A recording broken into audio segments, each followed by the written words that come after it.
Ele pode ser invisível.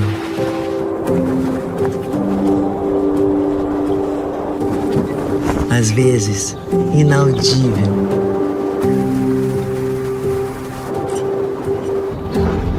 Graças a ele que a gente vive, que tudo se movimenta.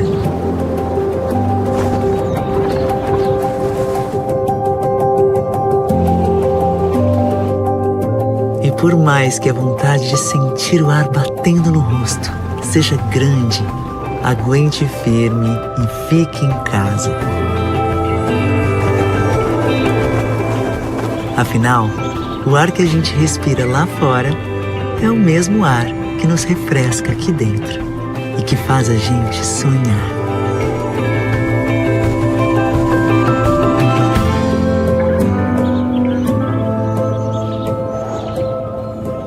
Daikin, 10 anos de Brasil. 10 anos cuidando do seu ar. Olá, boa tarde. Sou Maria Célia Toledo, para quem não me conhece. Eu tenho o maior prazer de receber aqui vocês e também o André Lemoine. E graças ao patrocínio tanto da Daikin quanto das Tintas Coral, que são nossos parceiros. O André Lemoine é graduado em Engenharia Civil pela PUC de Campinas e tem MBA em Gestão Empresarial pela GV, aqui de São Paulo. Mais de 30 anos de experiência em projetos, obras, engenharia de aplicação, marketing e vendas de equipamentos e sistemas de ar-condicionado e ventilação. Hoje ele atua Oh, meu Deus, tira tudo que eu falei. Ele atua há 14 anos já em empresas fabricantes de equipamentos de ar-condicionado e hoje ele está como coordenador de engenharia de aplicação na Daikin Ar-Condicionado Brasil. Então, seja bem-vindo, André. Eu só quero dizer para as pessoas o seguinte, que tudo que nós vamos conversar hoje é baseado em pesquisa que nós fizemos em conjunto, Daikin e ABD, junto aos nossos associados, não é? E levantamos as principais dúvidas que as pessoas tinham e o interesse delas. Então, sejam bem-vindos. Boa tarde, Maria Célia. Super obrigado pela oportunidade, pelo convite, pela participação da Daikin nessa apresentação com a ABD. Muito obrigado para a ABD pela oportunidade. Obrigado a todos que estão nos assistindo pela disponibilidade de um tempinho na agenda para a gente poder bater esse papo sobre ar-condicionado. Não é um curso, não é uma aula, é um bate-papo, é algo descontraído para a gente poder entender melhor e compartilhar experiências sobre aquilo que a gente tem sobre o ar-condicionado. Não é simplesmente sobre Daikin, é sobre o conceito, o mesmo princípio ar-condicionado e o que a gente pode melhorar e questionar em relação a não aceitar tudo aquilo que um profissional da área te diz, vamos lá, que é assim o ar-condicionado. Então, é importante o designer entender o básico daquilo que a gente tem de princípios do ar-condicionado para poder questionar e não simplesmente aceitar tudo aquilo que se diz, né? Deixa eu compartilhar a minha tela. André, deixa eu aproveitar antes de você começar e avisar para as pessoas que enviem suas perguntas pelo chat, porque nós teremos meia hora só de resposta às perguntas de vocês, ok? Das principais dúvidas. Aproveitem. Apareceu minha tela aí? Sim. Então, vamos lá. Como eu estava dizendo, o importante é a gente saber questionar para não acreditar em tudo aquilo que se diz como verdade e ter as nossas próprias opiniões sobre o que é a verdade daquilo que a gente está instalando, daquilo que a gente está colocando no nosso projeto, né? Por isso a importância do designer de interior estar bem antenado, bem ciente daquilo como que é o ar-condicionado, para que serve, como funciona, para que existe, como existe. Então, um pouco dramático, mas seria bem isso. Não aceite tudo que falam sobre ar-condicionado, saber questionar ajuda a conhecer a verdade. Então, essa noite nós teremos aqui esse bate-papo ABD Daikin sobre descomplicar o ar-condicionado para designers de interiores. Eu não posso deixar de falar um pouquinho sobre quem é a Daikin. Muita gente não conhece. Muita gente me pergunta, mas é chinês? Não, não é chinês, é japonês. Então, vamos lá. Falando um pouquinho sobre Daikin, VRV, a questão de o porquê mais caro e porquê mais espaço no forro. Como a Maria Célia disse, esse conteúdo foi com base em pesquisas que a gente fez em conjunto com os profissionais da área e com outros profissionais também da construção, para que são as dúvidas mais comuns entre quem instala o ar-condicionado em seus projetos, né? Então, falando um pouquinho de Daikin no mundo. Vou passar bem rapidamente para não ficar chato, que é um conteúdo mais histórico. Foi fundado em 1924 no Japão, em Osaka. O faturamento anual da Daikin hoje é de aproximadamente 22,5 bilhões e é somente em ar-condicionado. São 700 mil colaboradores, 290 subsidiárias, 5 continentes nós temos fábricas e 92% do que a gente tem de faturamento é em equipamentos de ar-condicionado e 8% em componentes para esses sistemas, né? Aqui, falando um pouco dos fabricantes de ar-condicionado, a Daikin, em ar-condicionado, ela é a campeã em faturamento com cerca de 22,5 bilhões de dólares. E é claro que se você for pegar outros fabricantes, de um modo geral, o faturamento é muito maior que a Daikin. Porém, a Daikin é a única fabricante que se dedica completamente, todas as atividades, somente a ar-condicionado e refrigeração, diferente de outros fabricantes que trabalham com linha de eletrodomésticos, linha branca, etc., telefonia. Então, a Daikin é pura e simplesmente um negócio ar-condicionado. Por isso, a Daikin é a número 1 no quesito ar-condicionado mundial. Como a gente falou, são 290 e poucas subsidiárias. Inclusive, nós temos fábrica no Brasil, em Manaus, onde são fabricados nossos splits e multi-splits.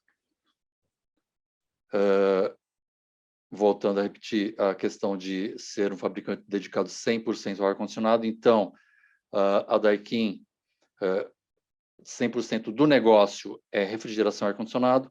Vocês já devem ter entrado nas lojas da Swift. Então, nas lojas da Swift, nós vemos muitos balcões refrigerados da AHT, que é uma empresa pertencente ao grupo Daikin. Os compressores de todos os equipamentos Daikin são da própria Daikin, diferente de alguns fabricantes que compram compressores de terceiros para compor os seus equipamentos. Então, todos os equipamentos Daikin são 100% Daikin. A American Air Filter fica ali na região de Sorocaba. Ela é uma empresa do grupo Daikin, fabricante de filtros de ar, que também faz parte da questão do sistema de ar-condicionado. A Daikin envasa fluido refrigerante e os equipamentos de ar-condicionado propriamente ditos. Toda a linha Daikin, a Daikin tem um line-up que atende qualquer tipo de projeto, desde o mini split residencial até equipamentos de grande porte, no quesito de shopping centers, equipamentos industriais, a linha de água gelada. Então, a Daikin tem um line-up completo para atender todos os tipos de projetos. Nós temos cases no mundo todo. Então, você vê Daikin presente em todos os continentes, todos em 150 países. O World Trade Center nos Estados Unidos, o novo, é Daikin. O Palácio Westminster e várias outras. No Brasil, na semana que vem, a gente vai falar um pouco mais da atuação da Daikin no Brasil. Então, vou trazer alguns cases de onde nós temos obras de grande volume, grande porte no Brasil em ar-condicionado Daikin, mas uma delas citadas aqui é o estádio do Maracanã. Nós temos outros estádios que foram feitos para a Copa. E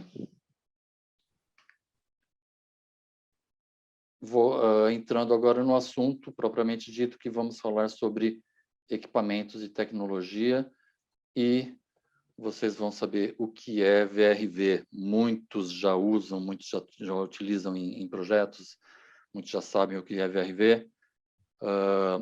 VRV, antes da gente começar a conceituar equipamento, é bom a gente entrar no mérito do o que é a capacidade do equipamento, a carga térmica. Então, o conceito básico, carga térmica é a capacidade de um sistema de ar-condicionado. Então, não existe aquela questão, a gente tem que tomar muito cuidado com a questão daquele número mágico de 600 BTUs por metro quadrado para atender um determinado ambiente. Isso é suficiente, isso é insuficiente, isso depende. Depende de quê? Dos fatores que compõem a necessidade de combater calor em cada um dos ambientes. Então, a capacidade do sistema é determinada por tipo de ambiente para que ele é utilizado, ou seja, número de pessoas, de equipamentos eletrônicos que eu vou ter dentro do ambiente dissipando calor. No ambiente de salão de festas é diferente de um ambiente de dormitório, a questão de capacidade por metro quadrado, então não dá para generalizar. Ganho de paredes, eu tenho um ambiente adjacente que ele não é climatizado, ou então eu tenho uma incidência de raios solares pelas paredes que transmitem calor para dentro do ambiente, isso daí tem que ser levado em conta. Da mesma forma, janelas, vidros, coberturas, piso, se eu estou no entre pisos de um edifício e a parte de baixo não é climatizada, o quanto de calor isso transfere por radiação para o piso, para o meu ambiente, então tudo isso tem que ser levado em conta. E o ganho térmico por aberturas e fechamento de portas. Então, abrir porta, estou perdendo ar refrigerado. Então, isso é bastante importante se pensar em quais são as áreas de portas que eu tenho para compor a perda de ar que vai compor a capacidade do ar-condicionado. Repetindo o que a Maria Célia falou, lancem as perguntas no chat, que a gente vai ter meia hora para um bate-papo para responder dúvidas e responder perguntas de vocês. O que são as unidades utilizadas na refrigeração? A gente já deve ter visto muito falar em HP, no caso de VRV, TR, no caso de quem trabalha com splitão, com self, e BTU, para quem está mais habituado a trabalhar com mini split e multisplit. Mas o que é cada uma delas, né? O que são cada uma dessas unidades, qual a relação entre elas? Então, basicamente, um TR equivale a 12.000 BTUs, que são 1,25 HP. Lembrando que o HP de refrigeração não é o mesmo HP de elétrica, de motor elétrico. O HP de refrigeração é uma relação um pouco diferente daquilo que a gente tem em motores elétricos. E, basicamente, 12.000 BTUs ou 1 TR, só para você ter uma ideia de grandeza, é a quantidade de energia que se usa para produzir ou para derreter 1 tonelada de gelo em 24 horas. Então, daí que veio a unidade tonelada de refrigeração TR e, consequentemente, os BTUs e o HP.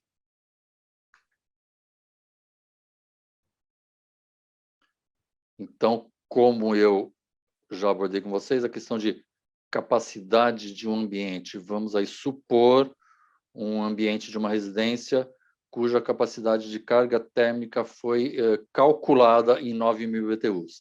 A gente tem aqui nesse gráfico 3 variações de cores nessas curvas. Seria aí a curva que está mais alta, nesse azul mais claro, um perfil de como se comporta a carga do ambiente ao longo de um período de um dia, das 6 horas da manhã até a meia-noite.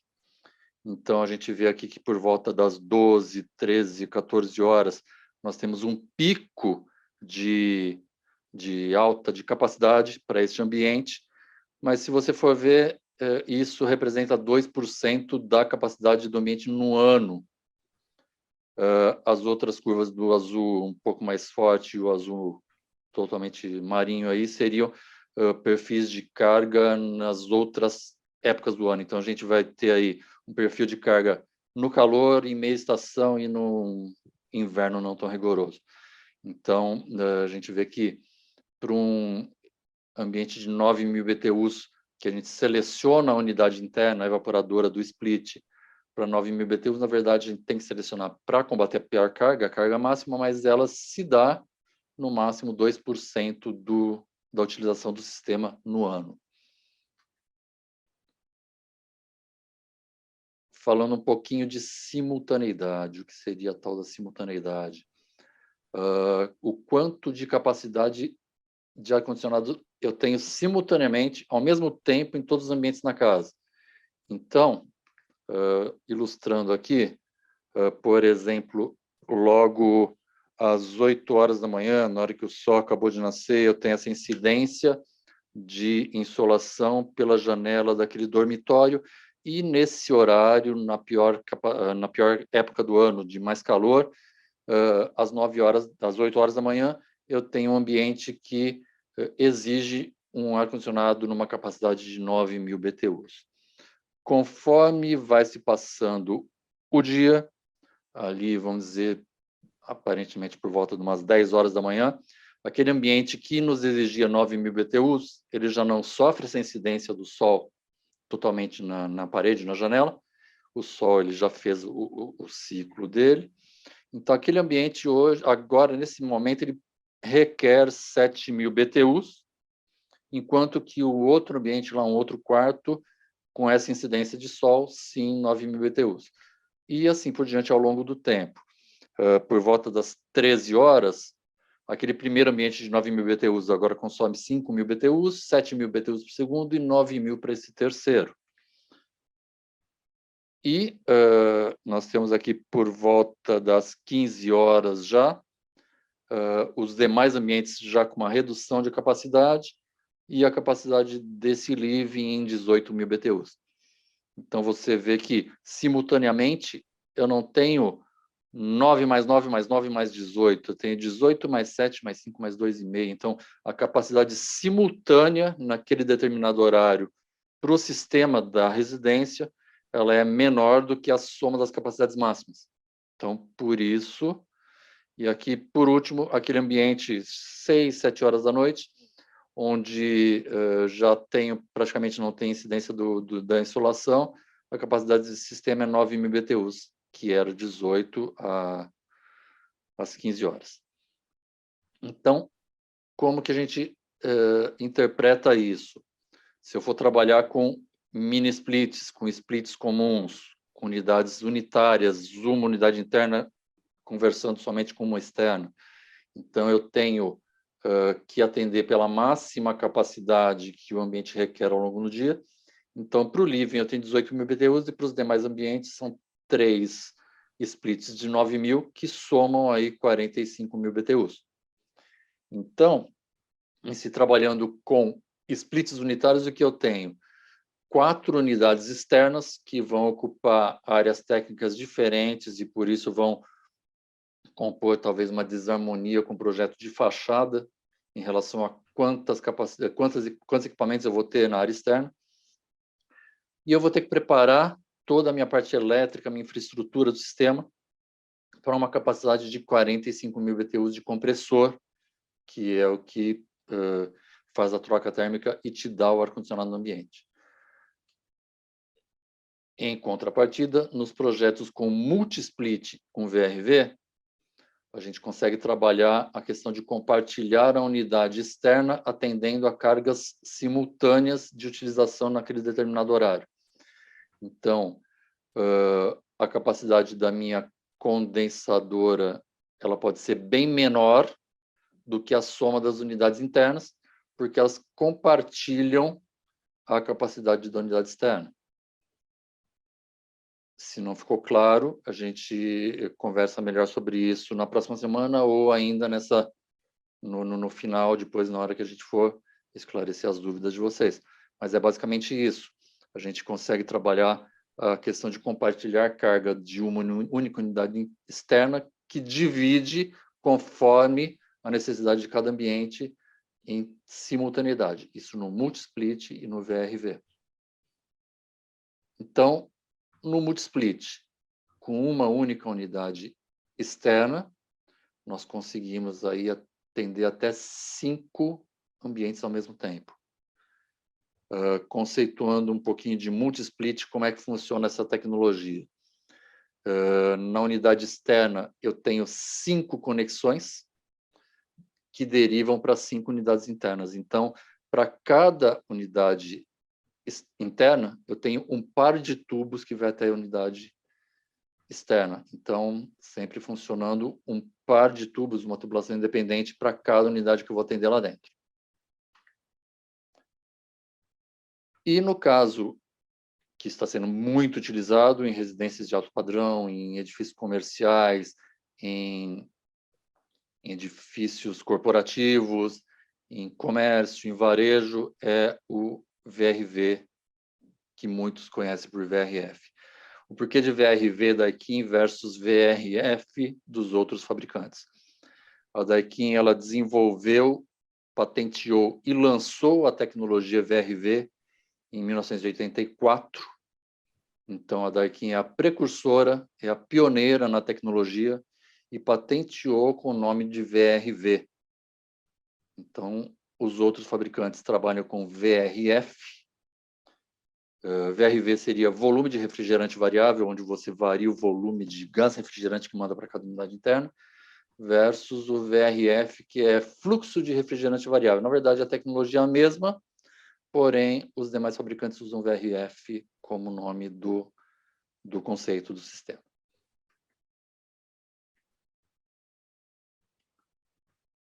Aliás, desculpe, eu falei 1984, é de 82 que foi lançado o VRV. E no único VRV eu consigo atender até 64 ambientes internos no único sistema, no único grupo de condensadores. E diferente do multi-split, eu não saio com um par de tubos para cada unidade interna, mas eu saio com um único par de tubos da unidade condensadora, e ele vai se ramificando e atendendo cada uma das internas como se fosse uma distribuição de hidráulica, de alimentação de pontos de água de torneira dentro de uma residência, mais ou menos, a grosso modo, seria isso. Então, eu tenho aqui uma distribuição através de um único par de tubos que deriva para as unidades internas. Essas derivações a gente usa conexões em Y, que está representado aí próximo de cada unidade interna. Tenho aqui numa ilustração do mini VRV, que é o VRV Fit, que é o mesmo conceito. Aqui, inclusive, atende uma área, uma lanchonete, um fast food, alguma coisa nesse sentido. Então, um equipamento de unidade externa um pouco menor para atender um projeto, um sistema de menor capacidade. E temos o VRV Home, que foi desenvolvido pela Daikin já, não sei precisar quantos anos a gente está trabalhando com isso, mas é relativamente novo. E o VRV Home, ele vem com essa caixa de distribuição da tubulação, na qual você evita, a gente vai falar melhor sobre isso na próxima semana, mas você evita o trabalho com soldas em obra. Então, além de você conseguir um trabalho de melhor qualidade, mais limpo e mais preciso, porque você não está fazendo soldas em campo, você ainda tem a questão de evitar qualquer ponto de calor que pode causar um incêndio em obra. Você tem um funcionário trabalhando em alturas, em andaime, fazendo uma solda, então a solda pode não sair numa qualidade perfeita, como uma solda feita em bancada, se você levar itens praticamente prontos para a obra. Então, isso que difere o VRV Home. Então, o VRV Home, além de facilitar na questão de montagem da infraestrutura, ele veio para trazer um pouco mais de acessibilidade ao sistema VRV em obras residenciais. O VRV Home, diferente dos outros, do VRV Fit e do VRV Inova, ele só trabalha com as unidades high wall. Então, aquelas unidades com a mesma aparência de split, que ficam na parede, é só esse tipo de unidade que a gente contempla com o VRV Home.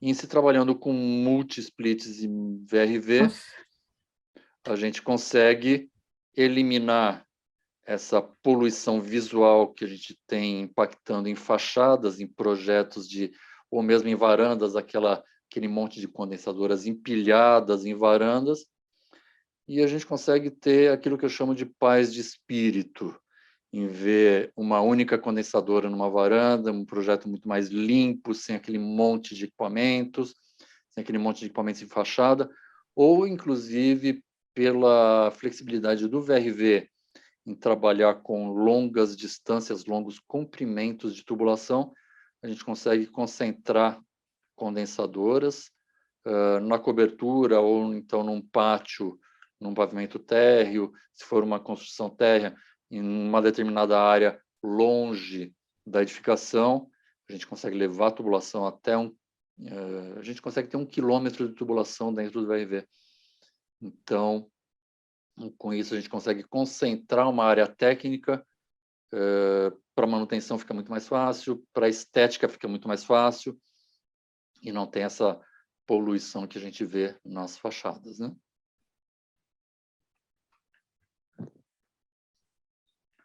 Falando um pouco de VRV e de Daikin, uma das coisas que a gente conversou muito e viu na questão das pesquisas do como montar esse material para apresentar para vocês e falar um pouco de conceitos de VRV, não só o VRV como a Daikin são vistos como os vilões do é mais caro. Realmente é mais caro? Então, isso que a gente vai ver. O que se entende por mais caro, o que é conceito do mais caro. Para trazer um pouco para a realidade do dia a dia, não só dos designers, mas também dos leigos, da dona de casa, vamos falar um pouco de um eletrodoméstico aí que está presente na maioria das casas, que é uma batedeira de bolo. Nós temos aí três fabricantes do mesmo produto, sendo que o mais barato deles custa praticamente 10% daquele que é vendido mais caro. Então, o que leva uma pessoa a comprar, a adquirir um produto que custa 10 vezes mais, se é um produto que tem a mesma função, né? Serve para a mesma coisa. E por que não o intermediário? Então, vamos pensar o que leva, o que é valor agregado na questão do mais caro ou mais barato. É a tecnologia. Então, foi desenvolvido um projeto que usa íons disso com íons daquilo, com motor XYZ de maior potência, de maior... Enfim, uma tecnologia embarcada num determinado produto que torna ele mais caro e justifica esse preço mais caro pela tecnologia embarcada nele. Ou é a tradição? A gente aí tem 3 fabricantes do mesmo produto. A KitchenAid, ela foi fundada em 1919 nos Estados Unidos. E ela é 4,5 vezes mais cara do que uma Oster, que foi fundada em 1924. Então, são 5 anos de diferença de uma fundação de empresa. Então, até que ponto é a tradição ou não aquilo que é importante? Já o terceiro fabricante aí é um fabricante nacional, fundado nos anos 2000. Então, não tem toda essa tradição que carrega o fabricante mais caro. Então, o que te leva a adquirir esse produto de maior valor financeiro? É a tradição, a tecnologia ou a funcionalidade, a praticidade do produto? Eu tenho um produto que liga, desliga e tem 3 velocidades. Para mim é o suficiente, ele é funcional, ele é prático, atende minha necessidade. Ou eu preciso daquele que eu consigo fazer 8 tipos de programação para diferentes texturas e tipos de massa de bolo que eu vou bater, e eu consigo controlar isso daí pelo smartphone. Então, qual é o interesse que eu tenho na praticidade ou não desse produto? Para mim, ele é um produto que essa tecnologia ela é interessante, mas se eu vou dar de presente para uma senhora, no caso minha mãe, que tem mais de 80 anos e não está acostumada com toda essa tecnologia, então essa praticidade e funcionalidade para ela é importante que tenha 3 velocidades, liga e desliga. Então, tudo vai da questão de necessidade, praticidade e funcionalidade. Necessidade. Se eu não faço bolo, eu não preciso de um negócio desse. Então, já tiro da minha lista de compras, de desejos aí, esse eletrodoméstico da minha lista de desejos. Eu não vou ter uma nessa da cozinha, porque eu não faço bolo, não tenho necessidade. Design. O quão é interessante o design em relação ao preço. eu tenho praticamente uma obra de arte que compõe com outros elementos da minha cozinha, se eu comprar essa mais cara. Então, ela não é simplesmente um eletrodoméstico, ela é um elemento de decoração, um elemento que harmoniza com a cozinha. Então, o design, para mim, é importante, por isso eu vou comprar essa de maior valor. Eficiência e consumo, então, qual consome mais, o que eu tenho de mais eficiente, menor consumo. Durabilidade é algo importante. Eu vou adquirir esse equipamento de maior valor financeiro, porque ele é um equipamento robusto e que vai durar 10 anos na minha cozinha, versus aquele mais barato que, assim que acabou o prazo de garantia de 1 ano, ele também já pifou e não tem mais conserto. Então, ao longo de 10 anos, eu vou ter que comprar 10 desse mais barato, que vai somar o preço do mais caro. Então, o que é interessante para mim? Comprar um a cada ano, comprar um que vai me durar 10 anos. Ruído.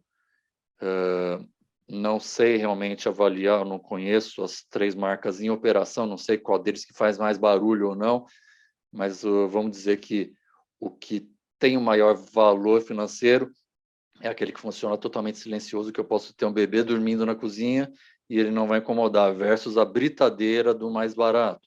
Então, não sei se é isso que te chama atenção em adquirir o produto. Pós-venda, garantia, assistência técnica, eu tenho uma em cada esquina, facilidade, o serviço é rápido, eu uso isso daí com frequência, então preciso entregar hoje para ter o meu produto consertado amanhã. Desejo. Meu sonho desde criança ter esse eletrodoméstico na minha cozinha. Eu via isso nas revistas e achava fantástico. Puxa, preciso de um desse. Então, independente de preço, é meu desejo de consumo. Cabe no meu orçamento? Então, até que ponto convém eu ter o item mais caro, em detrimento de comprar um outro item mais barato para suprir a necessidade de, no meu orçamento, caber esse daí. Então, eu economizo no valor da geladeira e compro uma batedeira de bolo mais cara. E o status. Todos os meus amigos têm dessa daí, então eu preciso ter também para não ficar aquém daquilo que o meu grupo tem. Ou então, somente eu tenho, então vai ser um diferencial para eu mostrar que eu tenho esse símbolo de status. Da mesma forma que a Chaz Rio do Niemeyer, uma Porsche ou uma geladeira aí que conecta com a internet, faz listas de compras, aciona o supermercado e custa 40 mil reais.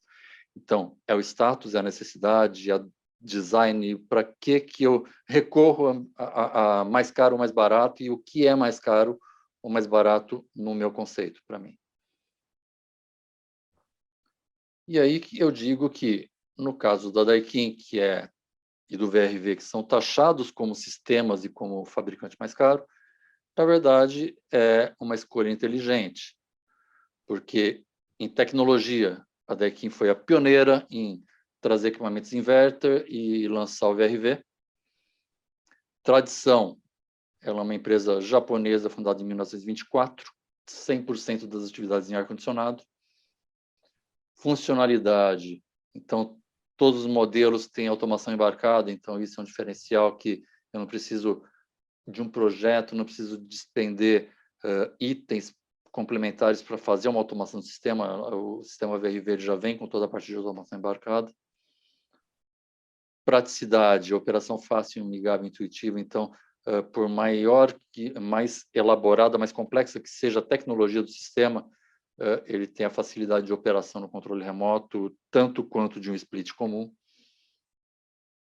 Necessidade, então, eu tenho equipamentos aí de todo o line-up da Daikin que atende qualquer tipo e tamanho de projeto. Design, eu opto por equipamentos multi-split ou VRV por questões de facilitar, concentrar num único ponto uma área técnica, eu tenho menor impacto de fachadas, e a Daikin oferece para os nossos consumidores o sistema iColor, que é uma customização de cores das unidades internas. Então, essas unidades high-walls, cassetes, tudo que a gente tem em carenagem plástica exposta no ambiente, a Daikin conta com esse serviço que atende todo o território nacional, em disponibilizar, se não me engano, são 6 ou 7 cores diferentes que se adequam aí à harmonia de um projeto. Isso já sai de fábrica, diferente de você comprar um equipamento que você precisa mandar em algum lugar para envelopar ou para fazer uma pintura. A Daikin já te oferece isso daí com a garantia de fábrica nas cores que você precisa. Durabilidade. A Daikin ela é relativamente nova no Brasil, isso daí a gente vai falar um pouco melhor na semana que vem. As atividades da Daikin têm, agora vão fazer 11 anos de Brasil com atividade de estrutura própria, mas a Daikin trabalha via parceiros importadores no Brasil já há mais de 20 anos, então eu tenho equipamentos da linha VRV, da primeira família da linha VRV, VRV1, hoje a gente está no VRV4, eu tenho o VRV1 funcionando há mais de 20 anos, em perfeito estado de funcionamento, atendendo muito bem a questão de necessidade de capacidade das edificações onde estão instalados. Um dos exemplos que muita gente vai saber, vai conhecer e é de renome, é o Hotel Fasano, São Paulo, ali nos Jardins. Foi um dos primeiros projetos com o VRV da Daikin, e aqueles equipamentos instalados há 20 anos ainda estão em operação. O cliente ele pretende fazer em breve um retrofit, uma troca desses equipamentos, mas não porque eles não estão atendendo a contento, mas sim porque as novas tecnologias trouxeram hoje equipamentos mais eficientes, de menor consumo. Então, a intenção de troca hoje é para ter uma melhor eficiência, um menor consumo elétrico na edificação, e não pela qualidade do equipamento, pela vida útil do equipamento. Ruído. As unidades da Daikin, tanto as internas quanto as externas, são as mais silenciosas do mercado. Você tendo a oportunidade de ver uma condensadora da Daikin em funcionamento, muitas delas, às vezes, você precisa colocar a mão para sentir vibração e saber que está funcionando, porque é muito silenciosa e todos os equipamentos eles têm modo de operação noturna, então ele entrega uma capacidade menor que aquilo que se exige à noite sem incidência de raios solares, e com isso o equipamento funciona numa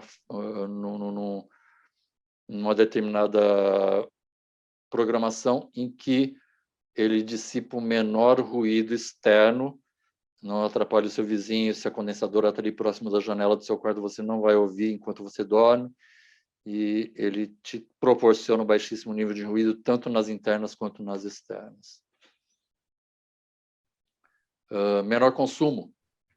Os equipamentos são, sem dúvidas, os mais eficientes de menor consumo no mercado. Nós temos um centro de treinamento de 2.100 metros quadrados, que eu vou falar na semana que vem aqui em São Paulo, e ele serve para treinar todos os técnicos que são credenciados a instalar os produtos da Daikin. Então, você adquirindo o produto da Daikin, você tem a confiança de estar contratando um técnico que foi treinado pela Daikin para instalar. Desejo, voltando à questão, num comparativo com aquele eletrodoméstico do slide anterior, então, a alta tecnologia dos equipamentos da Daikin está presente nas obras de maior renome no mundo todo, que é aquilo que a gente viu lá em alguns cases pelo mundo, e a gente vai ver na semana que vem em cases no Brasil. É mais caro? Talvez com um investimento inicial um pouquinho maior, de 10%, 15% maior do que um equipamento de outro fabricante, você tem todo esse respaldo de durabilidade, confiança, tecnologia e garantia que a gente falou anteriormente. E o status? Um projeto sofisticado, com equipamento da Daikin, valoriza o seu imóvel, então numa questão de venda, de locação de um conjunto comercial, você tendo equipamento de ponta, você consegue acrescentar valor àquilo que você está comercializando em imóvel ou locação. Então, tudo isso aí que a gente acabou de falar, e fiquem tranquilos que a gente vai disponibilizar essa apresentação para todos que estão assistindo E vamos aí, ocupa mais espaço no forro. Um dos outros itens que a gente teve aí nessa pesquisa que a gente fez com os profissionais de design sobre o porquê certos equipamentos e por que a Daikin ela não é, de alguma forma, indicada por alguns formadores de opinião em projetos. Uma das questões que foi levantada, em especial no equipamento de cassete uma via, que é o que tem sido hoje o mais utilizado pelos designers nos projetos, é a questão de ocupar mais espaço no forro em relação a equipamentos da concorrência. Por que o cassete uma via? O cassete uma via é aquele que a gente coloca próximo a uma das paredes, de um dos perímetros do ambiente, instalado no entreforro, um forro rebaixado, e ele é o que causa menor impacto na questão de projeto de luminotécnica, diferente de um cassete que eu coloco no centro do ambiente e ele conflita diretamente com um ponto de iluminação. Eu colocando o equipamento no perímetro e ele atingindo essa flecha de varrer o ambiente com ar, ele não interfere, ou interfere muito pouco com o projeto de luminotécnica, com o projeto de mobiliário, com o projeto de marcenaria. Ele é bastante versátil, esse equipamento tem sido muito usado. Os equipamentos cassete uma via, a gente vai focar principalmente neles, a questão de espaço de entreforro. Eles têm essa parte que vai embutida no entreforro, o cassete uma via da Daikin, ele tem 185 centímetros e o painel que fica exposto abaixo do forro são 3 centímetros. Então, com um rebaixo de 190 milímetros, 19 centímetros, eu consigo trabalhar perfeitamente com esse equipamento. É praticamente o mesmo rebaixo que eu faço para embutir iluminação. Outros fabricantes ele tem 3 centímetros a menos. Os nossos concorrentes eles costumam trabalhar com equipamentos um pouco mais slim, em questão de altura, e tem 3 centímetros a menos que o Daikin. Então, entre forro, ao invés de 1,90 m, a gente consegue trabalhar com 1,60 m. E isso vale a pena você trabalhar com equipamento que ocupa 3 centímetros a mais no forro? Sim, vale a pena. Por quê? Porque se você for analisar a questão de vazão de ar do concorrente versus a vazão de ar do equipamento cassete uma via Daikin, a vazão de ar do Daikin ele chega a ser até 53% maior do que de outro fabricante. Então, talvez, não sei se ficar claro para visualizar nessa figura aqui à direita, você tem a flecha de ar, o alcance de ar da insuflação daquele ar que sai do equipamento. Você vê que com uma maior vazão você consegue atender um ambiente muito maior e você consegue ter condições homogêneas de temperatura, de conforto dentro do ambiente, diferente de uma vazão menor, uma vazão maior e bem distribuída. Em qualquer ponto do ambiente que você for, você tem a mesma sensação de conforto, diferente de um equipamento com uma vazão menor, em que você tem uma região mais fria e outra mais quente. Então, essa segurança de se ter um sistema de condições homogêneas com a maior vazão. E, principalmente, a questão de nível de ruído. Dependendo da capacidade do cassete uma via, a gente tem uma diferença aí de até 6 dBA na questão de dissipação de ruídos no ambiente. E a gente sabe que 6 dBA não é simplesmente uma continha de 6 dBAs a mais. O nível de ruído ele é uma grandeza que não obedece essa proporcionalidade. Então, o fato de você ter um equipamento 6 dBAs mais barulhento, com maior nível sonoro do que um outro, representa você ter 4 equipamentos daquele mais silencioso dentro do ambiente. Mais ou menos essa relação. Então, se eu tiver o equipamento Daikin com 36 dBA de pressão sonora versus um do concorrente de 42, tendo um do concorrente instalado equivale a ter 4 da Daikin. Questão de geração de ruído no ambiente.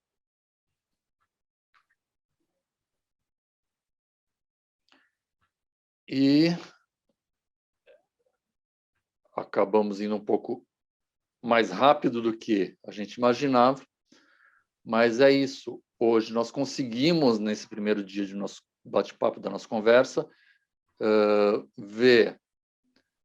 entender um pouco sobre o que é e como funciona o conceito, principalmente do dimensionamento e de certos equipamentos. A gente conseguiu ver o que a Daikin oferece a nível mundial, o que é o VRV/VRF, o porquê de um equipamento ter um valor econômico um pouco maior e o porquê de um equipamento com tanta tecnologia ser um pouco maior na questão de ocupar um entre-forro em relação ao equipamento de outro fabricante. Então, uma má notícia, a Daikin não vai trabalhar, não vai dedicar os esforços a diminuir a altura de um equipamento, sacrificando a questão de alcance, vazão e ruídos. Então, a gente preza muito pela qualidade do ambiente que a gente está entregando condicionado. Então, é muito importante que se sacrifique 3 centímetros em relação a ter um ambiente mais silencioso ou que atenda de maneira uniforme a questão de conforto. E para a semana que vem, a gente vai ver como se aplica o ar-condicionado item a item. Vamos falar um pouquinho de Daikin no Brasil. Vamos entrar um pouquinho mais na questão do mérito do VRV, do conceito e da aplicação. Falar sobre saúde, qualidade do ar e sustentabilidade. E, numa visão geral, qual é o melhor tipo de ar-condicionado? Então, melhor tipo, no caso, não só a tecnologia de mini, multi, VRV, mas a questão de tipos de unidades internas. Se eu tenho aquela embutida para adulto, se eu vou trabalhar com cassete no centro do ambiente, um cassete de uma via, um high-wall, onde é que cada um dos equipamentos funciona e qual seria o melhor tipo deles. E não estava na programação, mas para a semana que vem nós vamos trazer um bônus e falar um pouco melhor sobre aquilo que é um dos grandes vilões num projeto de design. O que eu posso e o que eu não posso fazer para esconder a tal da condensadora, principalmente numa varanda gourmet, num edifício onde não tem uma área técnica para as condensadoras, até que ponto eu posso trabalhar com um painel ripado, enfim, como que eu posso enclausurar de maneira correta uma unidade condensadora para que ela consiga trabalhar sem prejuízo às partes mecânicas e sem perdas de eficiência, sem prejudicar consumo. Então, é isso que nós vamos conversar na semana que vem. Bastante, eu vou trazer fotos para ilustrar o que a gente pode ou não pode fazer. E fica aí para a questão de vocês pensarem realmente o que é mais caro, o que ocupa mais espaço, o porquê de cada um desses. E aqui meus contatos para a gente, ao longo do tempo, se tiver alguma dúvida do que foi falado hoje e a gente não conseguir debater sobre essas dúvidas hoje, meu e-mail, meus contatos estão aí para que a gente possa conversar durante a semana. Maria Célia? Sim, tem algumas perguntas. Tá? Então, E eu acho lá. assim, do que foi perguntado dentro do que você falou, pelo que eu percebo, né, duas são bem próximas. Uma a pergunta é se o VRV não causa perda de eficiência, não é? E qual é a diferença do consumo de um multisplit com unidades externas para o caso do VRV? Nesse caso do consumo, eu queria que você falasse também sobre a questão dos disjuntores, né? Que acabam ocupando, enchendo o quadro de energia elétrica. Então, essas duas perguntas eu acho que são bem próximas para você discorrer. Depois tem mais coisas. Certo. Então, vamos lá. A primeira seria sobre o... Perda de eficiência do VRV. Perda de eficiência. Não existe perda de eficiência, muito pelo contrário, existe um ganho de eficiência. Você trabalhando com splits unitários, você tem um sistema que você... Vamos descartar a questão do compressor fixo, tá? Compressor fixo é algo que está completamente obsoleto e vai ser retirado ao longo de mais alguns anos no mercado, e a gente vai trabalhar só com tecnologia inverter. O que é o inverter versus o fixo, só para a gente entender um pouquinho. O compressor fixo, ele liga a plena carga e trabalha com a plena carga do compressor para atender a sua necessidade de refrigerar o ambiente. Quando o ambiente chegou naquela temperatura que eu setei, ele desliga o compressor e o ambiente vai aos poucos se esquentando até que o termostato avisa, esquentou, e o compressor parte de novo. É aquele princípio da geladeira, que não é inverter, é a mesma coisa. Então, essa corrente de partida do liga e desliga de compressor é o que realmente traz aquela alta de consumo, diferente do inverter, que ele, na hora que você liga o equipamento inverter, ele trabalha com pico de funcionamento do compressor para refrigerar o seu ambiente o mais rápido possível, e assim que ele atingiu a capacidade, ele vai perdendo a velocidade do compressor e mantendo uma estabilidade de forma a manter constante aquela temperatura num funcionamento, num consumo menor do compressor. Perda de eficiência não tem, porque, como a gente falou, como a gente viu, ao longo de determinados períodos do dia, você tem ambientes que recebem insolação de diferentes pontos numa edificação, a não ser que você tenha um apartamento, vamos dizer, que todos os cômodos são voltados para a mesma face solar, mesmo norte. Então, ao longo do período de máxima capacidade, todos vão estar exigindo a maior capacidade. Sim, mas um vai estar ligado, outro vai estar desligado, e vai ter essa modulação, não se perde eficiência. O equipamento ele tem uma automação, uma inteligência muito grande, de forma a suprir cada um dos ambientes com aquela real necessidade de gás e de capacidade, para que não haja perda de eficiência. Você não vai sentir mais calor no ambiente de forma nenhuma, e em questão de eficiência e de consumo elétrico, com certeza você vai ter um ganho em utilizando o VRV e o multi-split. Em comparativo de consumos, em se falando todos inverter, um multi-split ele chega a consumir 30% a 40% menos do que um sistema com splits unitários, e o VRV chega a consumir até 25%, 30% menos do que um sistema com multi-split.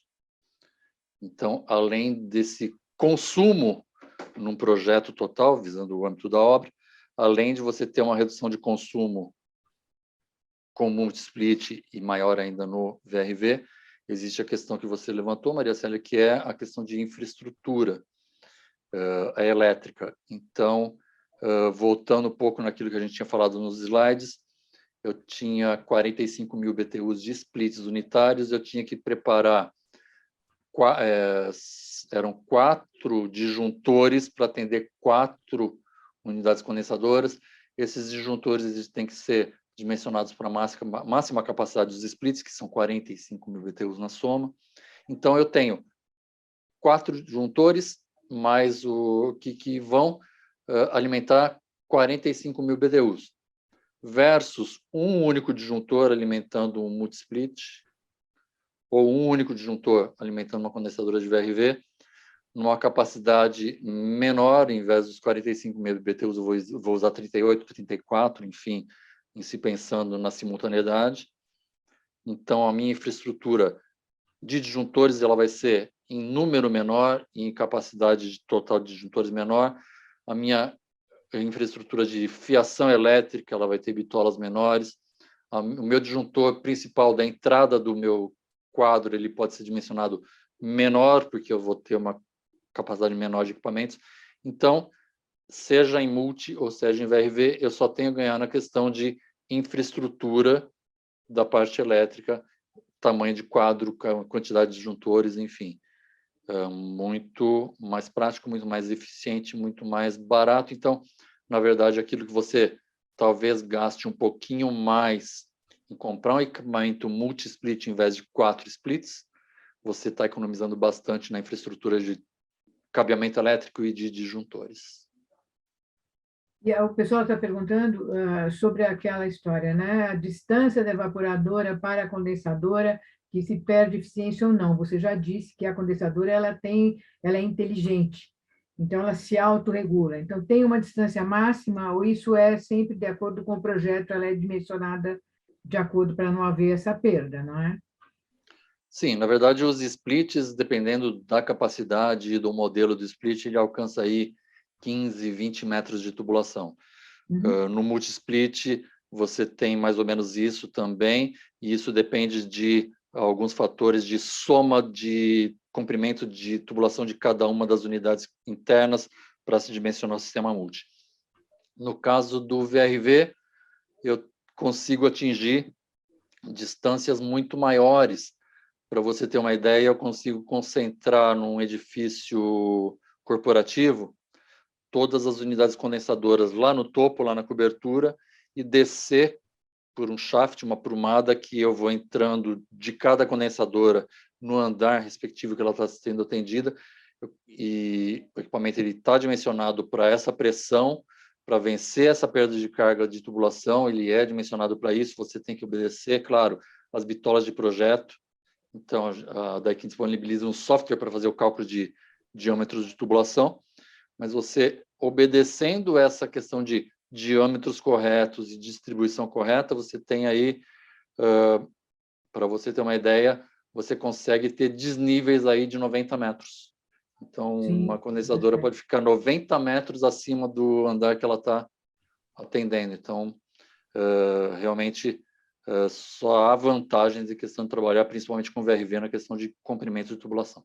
E mesmo em linha horizontal, né? Se for um caso de um apartamento grande e tudo. Mesmo em linha horizontal, se você tiver uma concentração de uma área técnica em um determinado ponto que ultrapasse aí os 15, 20 metros convencionais de um split, num sistema VRV você não tem problema nenhum, você atende de ponta a ponta do apartamento sem problemas. Sim. E o que o pessoal pergunta, o pessoal pega muito apartamento antigo, onde você não tem... a preocupação deles é se instalando o VRV, tem que fazer tanta quebradeira ou menos do que no caso de multi-splits, principalmente high-wall. E isso envolve também a questão dos drenos, né? Então, qual seria a sua sugestão nesse caso? Para você ter uma ideia, o sistema VRV ele é bastante utilizado em projetos de edificações que são tombadas pelo CONDEPAT, pelo patrimônio histórico. Então, se você for ver a maioria destes projetos onde eu tenho a questão do risco e da impossibilidade do famoso quebra-quebra para manter a integridade de elementos de arquitetura, que é o caso de sancas, de boiserie, enfim, de elementos de Vigas, acabamento, né? vigas, o VRV ele se torna muito mais prático, porque justamente por essa questão de você poder trabalhar com comprimentos maiores, você consegue desviar dessas interferências com tubulação. Então, e a tubulação, em relação a qualquer outro tipo de sistema, o VRV ele ocupa uma seção de distribuição de tubulação muito menor do que você trabalhar com splits individuais ou com multisplits. E a questão aí de prédios antigos, você consegue caçar em algum ponto de os prédios antigos geralmente têm aquelas lavanderias enormes que você pode roubar um pedaço para colocar uma condensadora de VRV e você pode roubar um pedaço de uma lavanderia para colocar uma condensadora de VRV, tomando os cuidados com tomada e descarga de ar, claro que a gente vê na semana que vem. E dali você parte para distribuir para todo o apartamento de uma forma bem mais limpa e sem impacto de fachada, sem impacto de aquele monte de condensadoras que você teria no split. E aí o caso do dreno depende do que se use, né? Porque se você usa um cassete, por exemplo, ele tem a bombinha que leva o dreno para o lado da condensadora. A pessoa não precisa abrir parede e descer num ralo, por exemplo. Você, na maioria dos Estamos de cassetes... bombinha, tá? Você Não, mas explica é isso mesmo. direito. As unidades cassetes, elas já vêm com bomba de dreno embutida. Sim, Então, você colocando um cassete no seu entreforro, seja qual for o seu entreforro, ela consegue fazer o recalque desse fluido do dreno, subindo com ele até 70, 80 centímetros. Então, ela é uma bomba bastante potente. E você consegue levar essa tubulação de dreno para um ponto distante, caçando um ralo de banheiro, alguma coisa que fique ali no ambiente adjacente, diferente de um high-wall, por exemplo, que você tem que ter aquele ponto de dreno já do lado da evaporadora na parede. Então, isso daí você consegue trabalhar muito prático na questão de equipamentos embutidos, seja o cassete ou até mesmo nos de duto. Uma das coisas que não foi essa a pergunta, mas eu vou avançar um pouquinho, se sim. você me permite.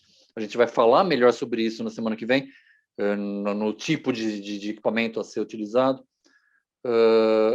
Por que não se avaliar certos projetos, em vez de usar o cassete, seja de uma via, seja de 4 vias no centro do ambiente, e se usar o equipamento para duto? Ele Linear, né? com difusores lineares, ele talvez seja uma instalação um pouquinho mais cara por conta desses materiais complementares de duto, de difusores, mas o equipamento em si ele é mais barato porque não tem acabamento, ele não tem carenagem, ele vai ficar um equipamento bruto embutido em algum lugar. E você consegue tirar esse equipamento do ambiente que você está climatizando. Então, você só tem essa distribuição por rede de dutos e você coloca o equipamento, que é a fonte de ruído, é o objeto de manutenção, num forro de lavabo, no forro de uma despensa, de um ambiente não tão nobre quanto um living, quanto um dormitório, onde você não vai ter problemas em dar manutenção e chamar um funcionário que pode sujar um forro, enfim, a manutenção ela requer muito mais cuidado em um cassete que está no ambiente do que no equipamento de duto que fica em ambiente adjacente, numa área não tão nobre, né? Além do nível de ruído. Uhum. Além, sem dúvida, do nível de ruído. E uma outra pergunta é, no caso do VRV, é possível acrescentar as evaporadoras em etapas diferentes, por exemplo? E eu acho que isso tem a ver com a capacidade da condensadora, né? Eu posso fazer de duas formas. Vamos avaliar aí, vamos dizer que seja fugindo um pouco do residencial, vamos para um edifício comercial de 2 andares, por exemplo. Eu consigo deixar uma infraestrutura pronta para vir com uma segunda leva de evaporadoras e uma segunda condensadora numa segunda etapa de obra. Eu consigo, se eu estiver trabalhando com um sistema único, instalar uma única condensadora e já instalar, pelo menos daí o que eu preciso, que a soma das capacidades instaladas na primeira etapa em evaporadora seja pelo menos 50% da condensadora. Então, se eu tiver uma condensadora de 60 mil BTUs, eu preciso de pelo menos 30 mil BTUs de evaporadoras instaladas e depois, numa segunda etapa, eu consigo instalar mais 30. Sim, entendi. Mas eu consigo, sim, instalar em 2 etapas, dependendo de cronograma de obra, dependendo de fases de obra, dependendo da particularidade de cada obra. Seja em 2 sistemas, com infraestruturas passadas em diferentes etapas, ou complementando numa infraestrutura um único sistema. Aqui tem uma pergunta sobre a diferença entre a linha Advance e a EcoSwing. Eu prefiro que a gente entre um pouco melhor Na semana que vem. na semana que vem, que são praticamente 2 linhas distintas. O X-Wing ele tem uma preocupação na questão do fluido refrigerante, mas a gente vai falar melhor sobre isso no material que já está preparado para a semana que vem. Ok.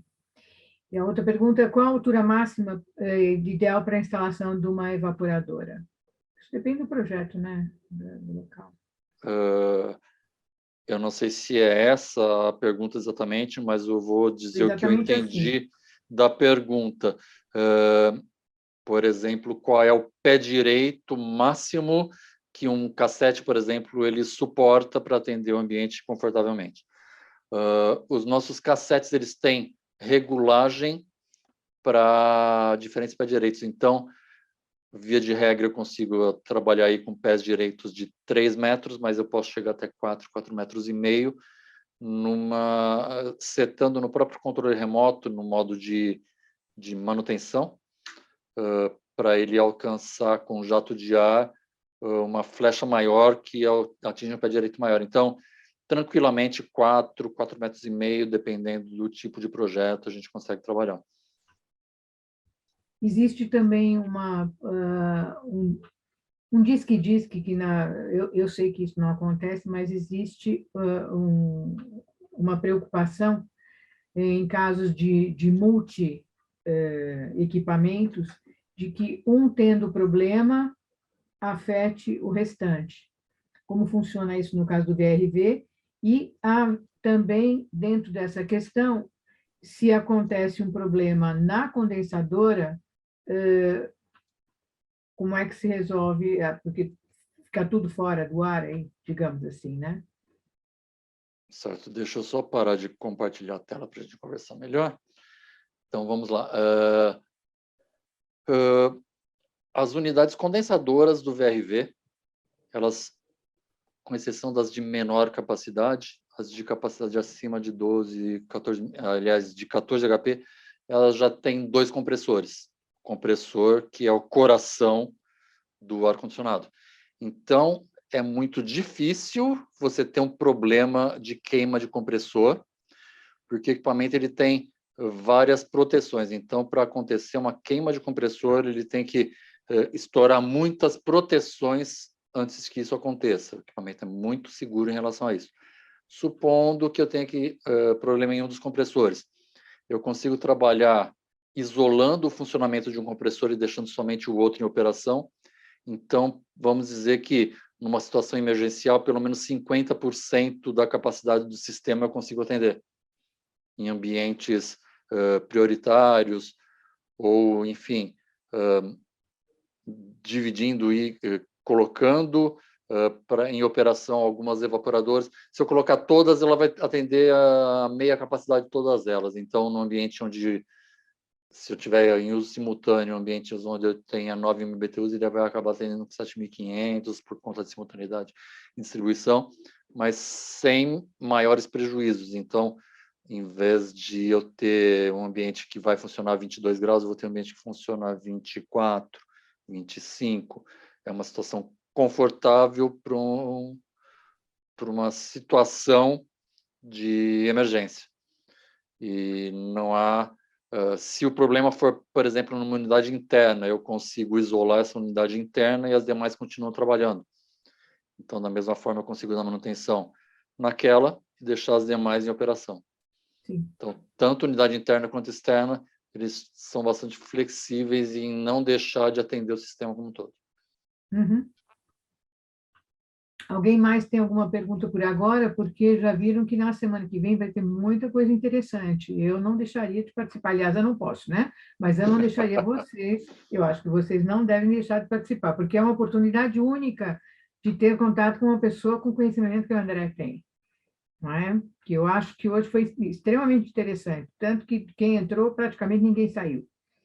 Né? Avisem as pessoas que perderam, que se inscreverem e não apareceram, que eles estão perdendo muito. Não é? André, tem alguma coisa a dizer? E realmente, na semana que vem, a gente vai vai conversar sobre um ponto muito importante, que são os tipos de evaporador, onde fica melhor cada uma delas num tipo de projeto. Vou enfatizar aquela questão de o porquê trabalhar com uma evaporadora para adultos, ele é muito melhor na questão técnica de manutenção em relação à distribuição de ar e conforto, nível de ruído, do que trabalhar com cassetes, e isso é pouco utilizado. A questão estética também, né? É muito mais bonito você ter aquele linear aparecendo no forro do que um painel de equipamento. Então, tudo isso é bastante interessante e a gente preza bastante por estética. Eu, principalmente, eu tenho toque em relação à estética. Então, é bem complicado essa questão de lidar com a estética.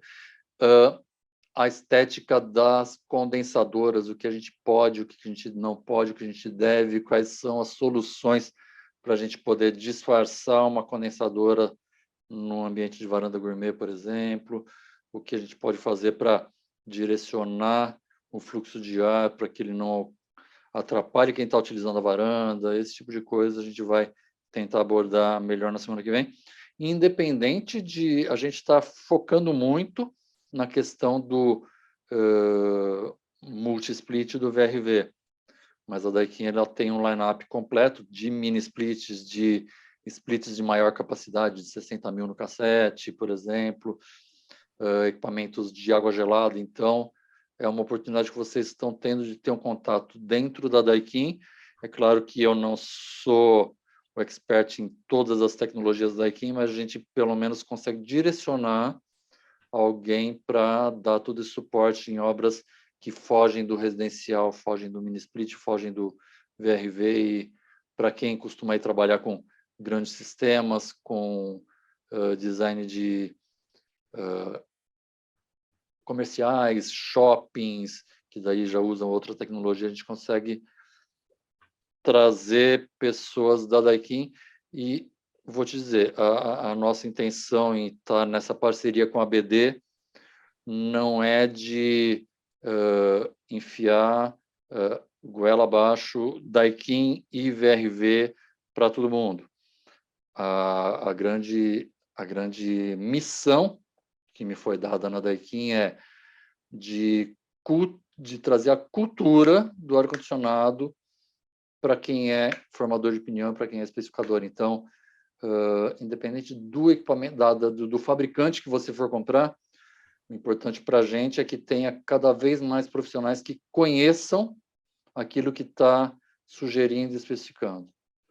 Sim. Então, é isso que a gente quer trazer para a BD, para os parceiros da BD. Sim. E só uma questão, você estava falando sobre o entrefogo. No caso do linear, né, do duto, qual é o vão ideal? Eu consigo trabalhar aí com um difusor linear e com aquela caixa plenum que leva o ar até o difusor linear, com 20 centímetros de rebaixo. Sim. Perfeito. É tranquilo. Ótimo. Alguém mais tem alguma dúvida? Porque eu não perderia, como eu disse, eu não perderia semana que vem de jeito nenhum. Vai falar, inclusive, sobre o mini split, ok, Priscila? O André já disse que vai falar sobre isso semana que vem.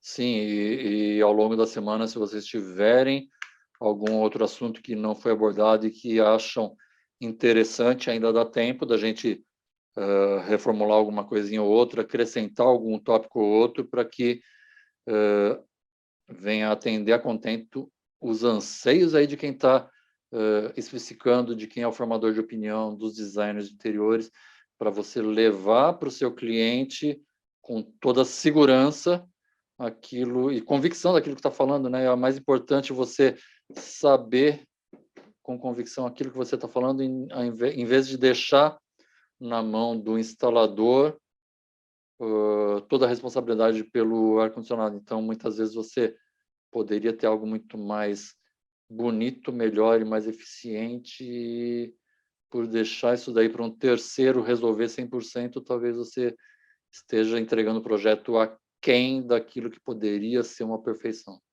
Sim. Luciana, por favor, coloque no chat o contato de e-mail, não sei se é para a Helena, para quem quiser fazer perguntas durante a semana, para a gente direcionar para o André, por favor. Eu não sei se é pelo falei quem. Fiquem atentos aí, que se quiserem fazer perguntas, façam durante a semana, eventos@bd.org.br, ok? Nós direcionamos para o André. Isso vem para mim também. E sendo conveniente a questão de inserir conteúdo já para a semana que vem, a gente pode modificar alguma coisa para apresentar aquilo que seja ótimo. Se não tiver dentro do contexto, a gente esclarece pontualmente a quem perguntou. E se for algo relevante que faz diferença para todo mundo, a gente acrescenta no conteúdo, sem dúvida. Acho que o quanto mais completo a gente puder passar de conteúdo, de informação para o mercado, é válido. Né? Sim, exatamente. André, quer dizer alguma coisa mais? Bom, é isso que eu já falei. Estamos aí à disposição. Um grande prazer poder ter tido esse bate-papo com vocês. Ainda sobraram 12 minutinhos daquilo que a gente havia previsto. Sim. E fico aí à disposição de todo mundo. Vocês vão receber, é hoje que vai ser mandado o material para quem participou, está sendo disponibilizado.